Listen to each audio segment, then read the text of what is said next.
Le lac Titicaca est pour les Indiens des Andes le berceau du premier Inca qui aurait surgi de ses eaux.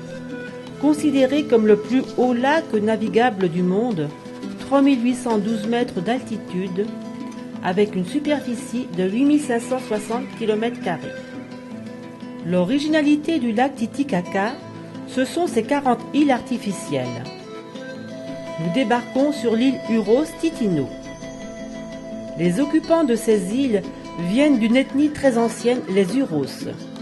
Originaires d'une région de Bolivie, ils auraient par ce mode de vie résisté à l'invasion des Incas, tribu rivale.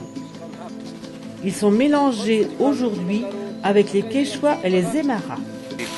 Et aussi, il nous a dit, dans cette île, nous sommes seulement 10 familles, 35 habitants, personnes, avec les petits-enfants, les grands, tous ensemble, tout ça. Ça, c'est la racine. La deuxième partie, c'est la partie blanche. La partie blanche s'appelle chullo. C'est la partie comestible, mangeable. Non?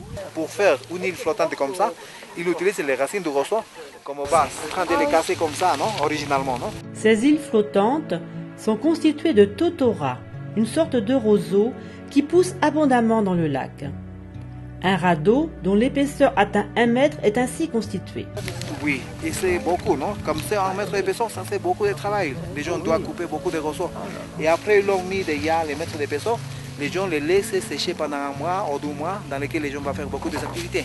À mesure que les couches inférieures du socle de l'île pourrissent, les Uros en ajoutent de nouvelles sur le dessus pour former une surface spongieuse. Des poteaux d'eucalyptus plantés au fond du lac et des cordages relient l'ensemble pour éviter que la petite île ne soit chassée par le vent et dérive. De même, leurs habitations, leur mobilier, leurs barques sont également fabriqués à partir de ce roseau.